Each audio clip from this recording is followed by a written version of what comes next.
अस्सलाम वालेकुम ज़हर ज़िंदगी ड्रामे जी दोस्तों नेक्स्ट एपिसोड जी तफ़सील सां तव्हांखे कहाणी ॿुधाईंदा हलूं जेका किस्त अचण वारी आहे। छा इहा आख़िरी किस्त आहे? छा इन किस्त में दोस्तों कमाल खान मारियो वेंदो या वरी रईस गफ़ार खान मारियो वेंदो या वरी इहो फ़ैसिलो थींदो बि सही या अञा छिक छिका इन ड्रामे जी हलंदी? सॼी कहाणी ॿुधाईंदासीं इन नंढड़े वीडियो में दोस्तों। पहिरियां इनखे पूरो ॾिसो जे तव्हांखे सॼी कहाणी सम्झ में अचे। थी सके तो शायद खोसो व्लॉग यूट्यूब चैनल के ज़रूर सब्सक्राइब कंदा। अगर फेसबुक पेज ते ॾिसी रहिया हो तो इनके फॉलो लाइक शेयर ज़रूर कंदा। दोस्तों रात वारी किस्त में मां तव्हांखे ॿुधायो त रब्बन हाकिम खान जे चवण ते हथियार फिटा कंदो। तव्हां ॾिठो हिन किस्त में हथियार रब्बन हाकिम जे चवण ते फिटा कया, लेकिन हाकिम जी फितरत में धोखो ही आहे। बहरहाल नेक्स्ट एपिसोड में हाकिम खान ऐं कमाल खान वारा पूरी तैयारी करे हाणे फ़ैसिले ते वेंदा रईस गफ़ार खान सां मिलण।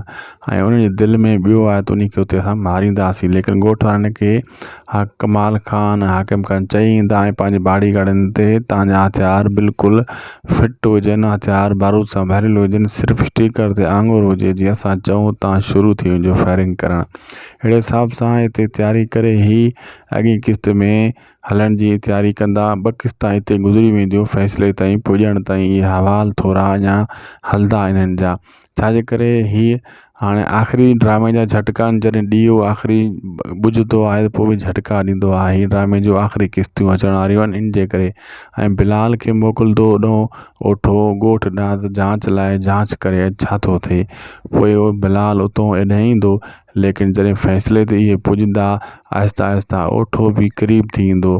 लेकिन कमाल खान ॾिसो तव्हां हिकु ट्रिक खेॾंदो पाण खे बचाइण जे लाइ या को ॿियो मतिलबु रईस गफ़ार खान खे झुकाइण जे लाइ रब्बन खे ही जेको आहे उन वठी वेंदो हथ कड़ियूं हणी वीरा खे बि, ऐं रब्बन जे मथां बि तशदुद कंदो। लेकिन ॿ किस्तां इन खे लेट आहिनि।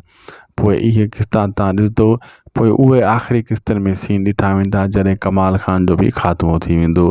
बहरहाल सुभाणे वारी किस्त में जेकी कहाणी असां तव्हांखे ॿुधाई आहे इहा थींदी इंशाल्लाह। दोस्तों वीडियो भुॻो आहे पाणी पुॼाणी ते। अगर तव्हां हेसि ताईं ॾिठो आहे चैनल खे ज़रूर सब्सक्राइब कजो। ख़ुदा हाफ़िज़।